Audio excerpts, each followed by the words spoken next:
क्यों हनुमान जी ने भीम को दिए अपने शरीर के 3 बाल। महाभारत की पौराणिक कहानियाँ हम बचपन से ही किताबों और टीवी सीरियलों में देखते आए हैं, लेकिन कुछ कथाएं ऐसी भी हैं जिन्हें आपने ना कभी पढ़ा होगा और ना ही सुना होगा। ये कथाएं अपने आप में अद्भुत हैं। आज इस पौराणिक कथा में हम आपको सुनाएंगे एक कहानी जब हनुमान जी ने भीम को अपने शरीर के 3 बाल दिए। जानिए क्यों। पांडवों ने श्री कृष्ण की मदद से कौरवों पर विजय प्राप्त कर ली थी। अब हस्तिनापुर का राज्य पांडवों के अधीन था। धर्मराज युधिष्ठिर राजा बने थे। न्याय और धर्म की प्रतिमूर्ति महाराज युधिष्ठिर के राज्य में सब कुशल मंगल था। समस्त हस्तिनापुर आनंदमय जीवन व्यतीत कर रहा था। कहीं कोई किसी प्रकार का दुख न था।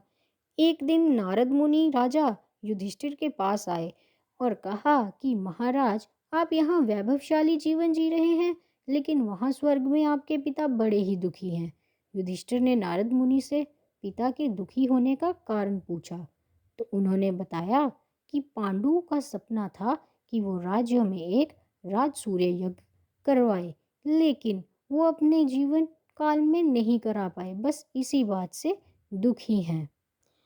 तब युधिष्ठिर ने अपने पिता की शांति के लिए राजसूय यज्ञ करने का फैसला किया। इस यज्ञ में वो ऋषि पुरुष मृगा को बुलाना चाहते थे। ऋषि पुरुष मृगा भगवान शिव के परम भक्त थे। उनका ऊपर का हिस्सा पुरुष का था और नीचे का हिस्सा मृग यानी कि हिरण का, इसलिए उनका नाम पुरुष मृगा था। युधिष्ठिर ने अपने छोटे भाई भीम को आज्ञा दी कि वह ऋषि पुरुष मृगा को ढूंढ कर लाए ताकि यज्ञ संपन्न हो सके। भीम भाई की आज्ञा पाकर ऋषि पुरुष मृगा को ढूंढने चल दिए। एक जंगल से गुजरते हुए भीम को पवन पुत्र हनुमान दिखाई दिए। चूंकि भीम भी पवन के पुत्र थे, तो इस नाते हनुमान और भीम दोनों भाई हुए। हनुमान जी ने अपने छोटे भाई भीम को अपने शरीर के 3 बाल दिए और कहा, ये बाल तुमको मुसीबत से बचाने में मदद करेंगे। काफी दूर भटकने के बाद भीम ने आखिर ऋषि पुरुष मृगा को ढूंढ ही लिया। वो उस समय भगवान शिव का ध्यान लगाए बैठे थे। भीम ने जब उन्हें राजसूय यज्ञ में चलने की बात कही तो वो तैयार हो गए, लेकिन उन्होंने भीम में सामने एक शर्त रखी। शर्त यह थी कि भीम को हस्तिनापुर ऋषि पुरुष मृगा से पहले पहुंचना था। अगर पुरुष मृगा भीम से पहले हस्तिनापुर पहुंच गए तो वे भीम को खा जाएंगे। अब चूंकि ऋषि पुरुष मृगा का निचला हिस्सा हिरण का था, तो वे बहुत तेज दौड़ते थे। भीम ने साहस करके उनकी यह शर्त स्वीकार कर ली। भीम ने तुरंत तेजी से हस्तिनापुर की ओर दौड़ना शुरू कर दिया। भीम ने अचानक पीछे मुड़कर देखा तो पाया ऋषि पुरुष मृगा उनके बिल्कुल नजदीक आ चुके हैं। घबराए हुए भीम को अचानक हनुमान जी द्वारा दिए हुए 3 बालों की याद आई। भीम ने एक बाल जमीन पर फेंक दिया। तुरंत उस बाल की शक्ति से बहुत सारे शिवलिंग जमीन पर उत्पन्न हो गए।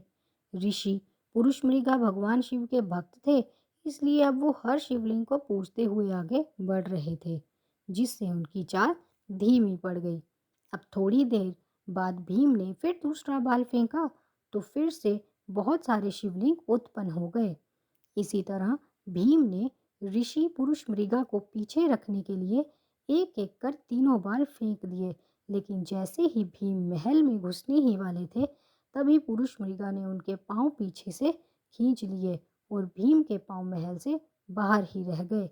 अब पुरुष मृगा भीम को खाने के लिए जैसे ही आगे बढ़े, तुरंत वहां यहाँ राजा युधिष्ठिर और भगवान कृष्ण आ गए।